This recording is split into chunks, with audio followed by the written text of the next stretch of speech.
Narcissist and body line patients, इनके ऊपर मैंने बहुत सारी वीडियोस बनाई हुई क्योंकि ये हमारे पास बहुत सारे टॉपिक्स आते हैं। इसी से रिलेटेड एक और टॉपिक है and that is having a love hate relationship. Love hate relationship जो है वो बेसिकली ओरिजिनेट करता है नार्सिसिस्ट और बॉर्डर लाइन पेशेंट से। अस्सलाम वालेकुम, जीवन परदेसी विद सोसाइटी टॉक्स। आज का हमारा यही टॉपिक है। लव हेट रिलेशनशिप हमारी इस वक्त जो है वो बहुत कह लें हॉट टॉपिक है। वो इसलिए क्योंकि बहुत सारे लोग इस चीज़ से गुजरते हैं और लोगों को समझ नहीं आती कि मैं कहाँ फंस गया या फंस गई और मैं इस रिलेशनशिप से कैसे निकलूं, मैंने क्या गलती की है और इन जनरल मेरे साथ हो क्या रहा है।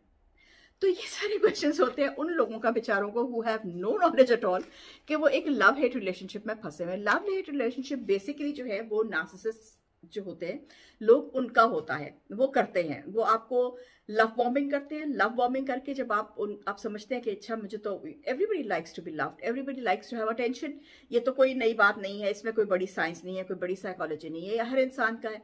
और जब आपके ऊपर इतनी ज्यादा लव बॉम्बिंग हो जाती है उसके बाद आप समझते हैं कि पता नहीं, मैं अपने आप को, अपना आप अच्छा लगना शुरू हो जाता है, आपको वो इंसान अच्छा लगना शुरू हो जाता है जो आपको लव बॉम्बिंग कर रहा हो, एंड देन वो अपना जो लव का एस्पेक्ट है वो पीछे खींच लेते हैं।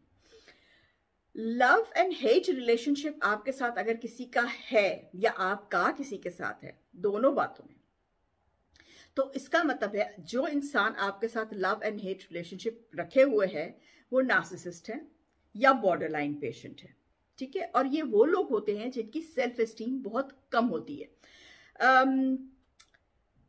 येल यूनिवर्सिटी जो है उसकी स्टडीज के बारे में उन्होंने ये प्रूफ किया है काफी सारे नेचुरली टेस्ट्स के बाद कि जो लव एंड हेट रिलेशनशिप है वो लोग करते हैं एक्सरसाइज जिन लोगों का सेल्फ एस्टीम बहुत लो होती है।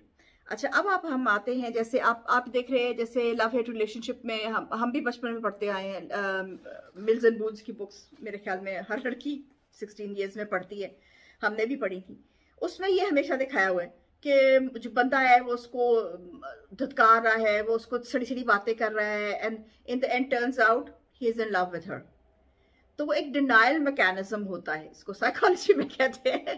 आई एम सॉरी, मैं मिल्स एंड बून्स का डायसेक्शन कर रही हूँ, लेकिन that's how it is, that's how it works.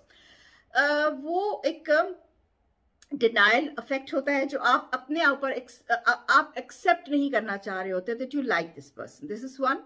Number 2, आपको पता होता है कि आपको ये बंदा पसंद है या औरत पसंद है, लेकिन आप उसको एक्सेप्ट नहीं करना चाहते, या आप उसको जो है वो इम्पोर्टेंस नहीं देना चाहते कि अगर मैंने इसको इम्पोर्टेंस दे दी तो शायद ये मेरे दिल के हालात जान के मेरे ऊपर कहीं हावी ना हो जाए।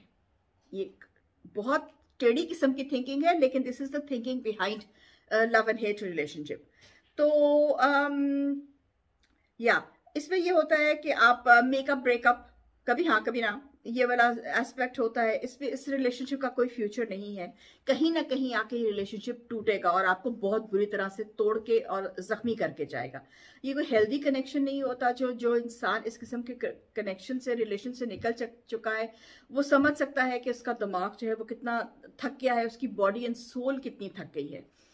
और इस किस्म के रिलेशनशिप में जो इंसान होता है उसका इमोशनल बैगेज बहुत ज्यादा होता है, और जब आप इस सिचुएशन सिनेरियो से निकल के बाहर आते हैं तो you have a very big emotional baggage, उसको रिलीज करना पड़ता है बाकायदा तरीके से। आप जो है लव हेट रिलेशनशिप को आप ऐसे समझ सकते हैं, अगर इंसान आपके साथ बात कम करता है और आपके बारे में लोगों के साथ बात ज्यादा करता है, तो इसका मतलब है कि that person has a love hate relationship for you, वो आपसे ऑब्सेस्ड है। जैसे हमारी आंटी नानी what is called Maryam Safdar का इमरान खान के साथ है। सीधी सी बात है, शी लव्स हिम। उसको पता उसको मिल नहीं सकता तो वो उसके खिलाफ बोलती थी। बिल्कुल सही एक्यूरेट किस्म की मिसाल है।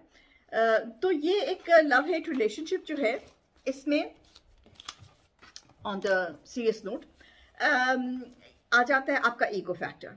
ठीक है, आपकी कंपैटिबिलिटी, ये आपकी पर्सनैलिटी डिसऑर्डर्स में बता रही हूँ। You have an ego problem, you have a compatibility problem, issues.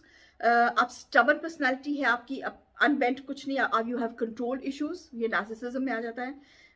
आप खुद आपकी जो बंदे की जो नेचर है उसमें चीटिंग, जेलसी, इनसिक्योरिटी, ये उसकी नेचर के अंदर एम्बेडेड है, ये आप निकाल नहीं सकते। और अपने आप को परफेक्ट दिखाना चाहते हैं ये लोग, हालांकि होते नहीं हैं। तो वैसे ये सारा कुछ जो मैंने बोला है, मुझे पीछे दिमाग में मरियम नवाज ही सफ्तरी आ रही है नजर के, वो इस किस्म की है, typical example of a narcissist and a love hate relationship with Imran Khan.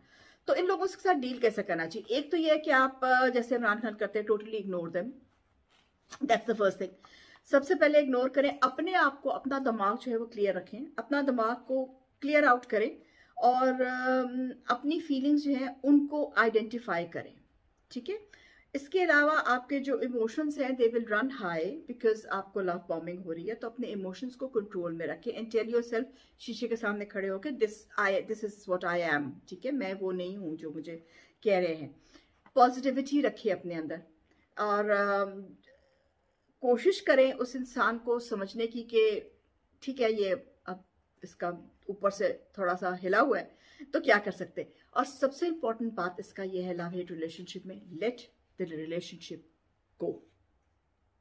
This is very important, let go of that relationship. इसलिए क्योंकि वो रिलेशनशिप जो लव हेट का आपके साथ चल रहा है, ये रिलेशनशिप आपको कभी भी, कहीं भी, किसी जगह भी इतनी बड़ी चोट लगा के जाएगा कि आप शायद दोबारा से उठने के काबिल ना रहें। टिल देन, जर्मन परदेसी।